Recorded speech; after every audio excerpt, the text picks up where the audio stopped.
Yeah, let me stop laughing. So when you deny yourself of food or you deny yourself of fleshy things, what happens is your spirit is heightened and you can connect more to God. Speaking from a personal experience, growing up, every time we're fasting, it was just more on because our parents are fasting or because the church is fasting. And I usually just count the time when it's 12 o'clock going to reach. Then as I grew, it grew to 3. We have the tendency that, everybody in my church is fasting.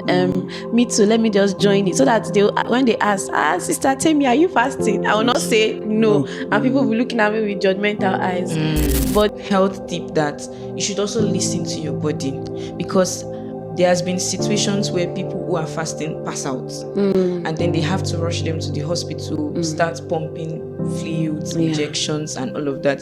Just be honest with yourself. Hi everyone, and welcome back to another episode on Real Life, Real Faith podcast. My name is Chimdi and I'm here with my lovely co-host and a new member today. Hi everyone. Hello. My name is Temi, Temi.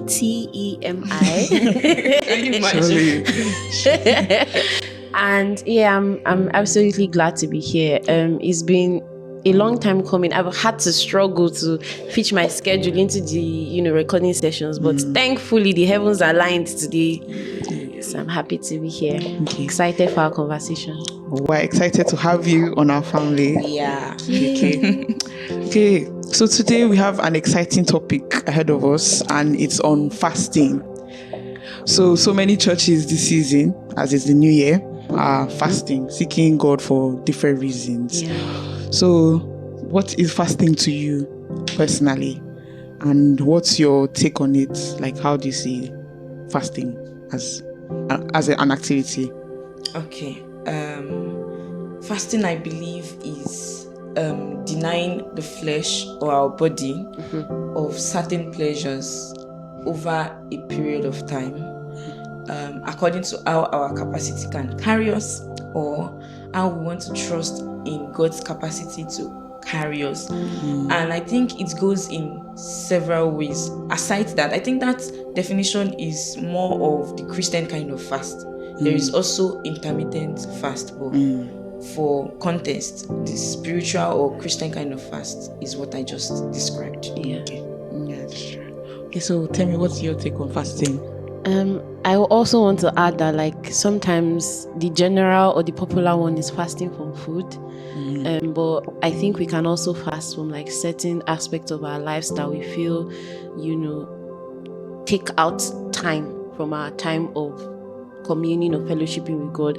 So popularly social media, some people decide, okay, you know what, in the month of January I want to delete all my social media apps, and that time I dedicate to social media, I want to dedicate it to the things of God and fellowshipping with God. So that's true.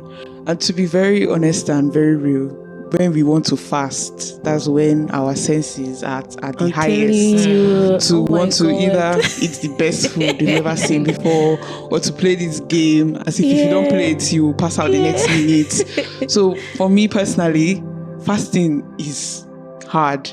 I think that's the purpose of fasting, to really deny yourself of those things that make you happy, to either grow in God or to get health benefits from it. But the purpose of this podcast, we're going to be talking more on Christian fasting and what are the benefits we will be getting as Christians from fasting. Okay, so what's the concept of fasting? What's the real gist about fasting, and then the different types of fasting? Okay, so I will give an illustration. Imagine Sister Precious is my body, you are my spirit, and I'm the soul. When you deny yourself of food, you deny yourself of... Why do I have to be the body? Oh my gosh. Oh, that's true. It's okay. I'm sorry. It's okay. But you're the one on my left hand side. It's okay. Let me stop laughing. So when you deny yourself of food or you deny yourself of fleshy things, what happens is your spirit is heightened and you can connect more to God. You know, your flesh is silent. Remember that the flesh helps. It's a source of. It connects us more to earthly desires. And you know, the desires of this Holy Spirit is for us to have more spiritual and godly desires. So when you deny your flesh, you keep it quiet, you're like, oh, for this period of time I want you to, you know, be quiet, you'll be able to connect more to God. I think that's one way I could explain like the concept of fasting. But I think I would like to add that puts a demand on whosoever is fasting, the Christian kind of fast, like we have stated, that it doesn't just end at denying the flesh. There is a further action that we must be intentional with, which is the action of actually feeding our spirits. Because I believe that if you just deny the flesh and you leave the spirit man empty, because like we're discussing before the camera, is actually our spirit and not the Spirit of God. We are denying our body to feed our spirit. So it's not the Spirit of God that we are feeding, it is our spirit. And so if we don't put an intentional action to actually feeding the spirit, like engaging in godly activities that would actually, you know, put stuff things into our spirit, I believe that it's like you use the word, it will make us porous. Or what do you think? Porous. I think that when the spirit is heightened, like if we've kept the body quiet, the spirit is heightened, you need to be extremely intentional about the type of content that you're taking into yourself. You know, you need to be intentional about the type of music, what you're watching, and what you're exposing yourself to, because you know, if your spirit is left open like that and you're just allowing just anything to enter it, we don't want a situation where something that we don't want will happen. Because looking at it from a biblical view, looking at people in the Bible, anytime they fasted, they were always accompanied with prayer, so that they wouldn't leave room for an unwanted spirit, so to say, to come in. So whenever we're fasting as Christians, it's very important to always back it up with what will feed our spirit man. So that way we don't fall prey or victim of the devil and his antics. Okay, so we're going to move on now to the physical and spiritual aspects of Christian fasting. What are like the physical things that you could do when you're fasting? And let's go into the spiritual things more deeply as well. Okay. For spiritual things, first of all, like you said, you know, you need to be very intentional about fasting. I know a lot of churches, they have like a reason why they are fasting. I think one thing I did this year, or I'm doing this year, that is different from what I've done previous years, is I have a why. I know we have the tendency that, oh, everybody in my church is fasting, me too, let me just join it, so that when they ask, Sister Temi, are you fasting? I will not say no, and people will be looking at me with judgmental eyes. And I've learned that, like, when you know your why, you know, when you know the reason why you're doing anything in life, there is more discipline, there is more intentionality into what you want to do. So I have my why am I fasting, like why am I taking this time out? So I have my highlighted reasons why. You know, I just want to subdue I think that for me personally, I think that there's still some aspect of my flesh I'm allowing to dictate my life. And so one of my whys for this year is I want to subdue my flesh more and kill some of the desires of some things that I don't want to see in my life again. Going on that lane, speaking from a personal experience, growing up, every time we're fasting, it was just more on because our parents are fasting or because the church is fasting. And I usually just count the time when it's 12 o'clock going to reach. Then as I grew, it grew to 3, now it's 6. And I'm like, when would I, like, what is the reason for my fasting? But as of this year, I think I was more intentional on going to look for that purpose. And me personally, the reason why I want that is to grow spiritually, like exponentially, to a level where if I look back, I'll be like, I'm very happy that I could subdue myself to that level. Okay, what about you? I don't have anything to say. Okay. Can we skip to the next part? Okay. So the next part is, apart from the spiritual aspects of it, there are some physical benefits as well that come with fasting, obviously, because we know that the spiritual will control the physical. So if we're already taking control of our spiritual, that means our physical bodies need to change. So what are those physical benefits? I'll leave it to Nurse Precious. Well, like I said when I was describing what fasting is to me, there are different kinds of fast, and there are people that actually fast without any spiritual or religious basis. They just fast for the health benefits alone. And that's to tell us that there are actually things that our body gets to benefit from fasting, be it that it's a spiritual fast or our intention for it is spirituality or religion. So things like weight loss, increased insulin sensitivity. In fact, I from what I researched, I even learned, I don't know how true it's a contention, or I don't know. Controversial. It's controversial. When I saw it, it says that increased concentration. Do we actually believe that?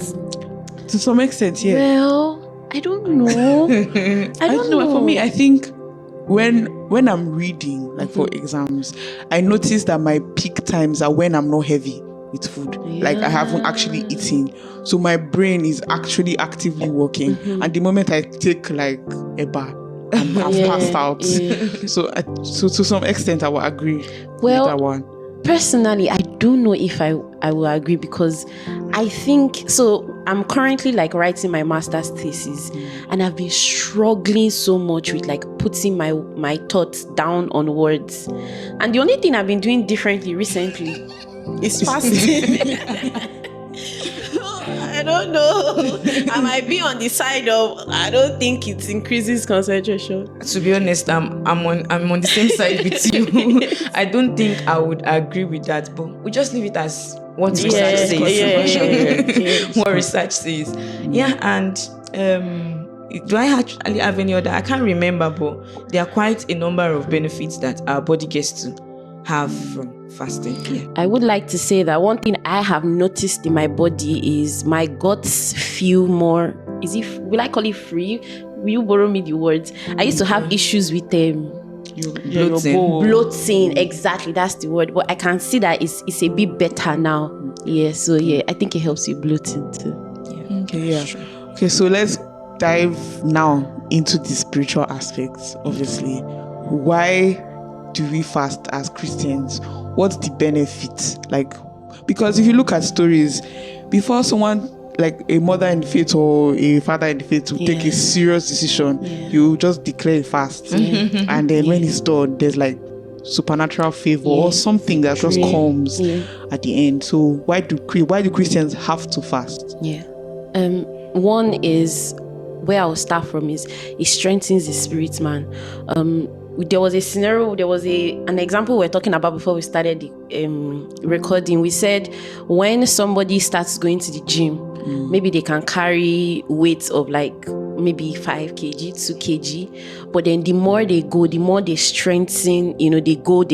Before you know it, they are now macho man and they can carry 20, 30. So I think there are some things that we want to attain in the spirit that if we don't strengthen our spirit, man, we might not be able to attain it. So I think fasting is one of the ways we strengthen our spirit, man. I think another benefit I would say for fasting spiritually is it helps us to hear God better. Because still going back to a word I used in the description for fasting, which is denying. So it's shutting out the noise. And that's to tell us that, you must have heard it, that fasting is not only food based. So when you are fasting, I believe that when a Christian is fasting, it shouldn't only be food that you abstain from. It should be from literally every form of pleasure that your flesh can take. So it's also abstaining from every kind of pleasure would shut out the noise and help your sensitivity to be inclined to whatever God might be passing across to you, communicating to you. Okay, yeah. Just to add on that, I see like many youths, let's say, whenever they declare a fast, they'll be like, okay, we'll do the fast, and then when they are meant to be, shall I say, praying or feeding that spirit man, they go on to like watch movies or listen to music that's not even godly. As you've said before, mentioned before, our spirit to be very, very porous at that time. So we really need to like watch what we see. Our gateways need to be like guarded. Our eyes, our ears, anything that would affect our soul needs to be guarded. Okay, so also the benefits of fasting, looking at a biblical aspect. We all know Jesus Christ, before he started his ministry, went on 40 days. Like, I don't even know if I can do 40 days, no water, 40 no days food. and 40 Just nights. crazy. Exactly. And the night. when he was done, that's when he was very... He emerged. Yeah. There was he became like a butterfly. So to say, he had this power to go. He went straight to the temple. He was ready to, start God's work for him. Looking at the Old Testament, before Esther met the king, she fasted and then she obtained favor. Let me be pulling out points from the scenarios, scriptural scenarios. So for that of Jesus that you described, we can say that fasting could launch us into a new phase in our walk with God, or launch us into destiny. Okay, so with the Esther you have started to talk about, it's more like fasting could also bring us into a realm of favor, even in our physical world. Okay, let me give another example so you now interpret for us. Remember the people of Nineveh when Jonah came to tell them, you guys, you don't mess up, repent. Fasting would bring about mercy. And then I think fasting puts you in a place of humility, because when they fasted, they are like, we've done wrong. Lord was sorry, And then even David, when David did what he did with Bathsheba, he fasted. He was like, God, I'm so. He just puts you in a place of humility that, oh God, I'm sorry. Yeah, and I think going on that, to even fast is you telling God, like, see, these things are no longer important right now. Like, I really want to spend that time with you. You're being humble. I think there's so many... You're prioritizing him. So many factors to fasting that is very beneficial for Christians. And we need to have, like, the right mind to fast, the proper way to fast. I think it's in Isaiah 58 or so, where God was saying, you can't be fasting and yet you go and do like unrighteous acts of you're cheating people, you're stealing, you're doing all those things. So you need to have like a right heart. We were talking about it before. Everything about Christianity needs to come from a place of like the right motive and stuff like that. Why? Knowing right your why. mindset. Yes, exactly. Okay, so finally, or does anyone have to say on that topic anymore? What else did I want to bring up? I think we've looked at enough examples. Okay, so what are your go-to practical tips for good fasting or for the proper fast? And if someone wants to meet you, oh, hey, I want to start fasting, what should I do? What would you tell the person? So first things first is no pressure. We know that the normal regular fasting in Christianity is from dawn of day to so from 12 a.m. start of the day till 6 p.m. So if you cannot do that, I wouldn't even advise someone that is just new to fasting to be doing 12 a.m. to 6 p.m. Start with something small. I remember when my parents started to introduce fasting to me, it was from till 12 o'clock. I even think it was from 10. We started from 10 a.m.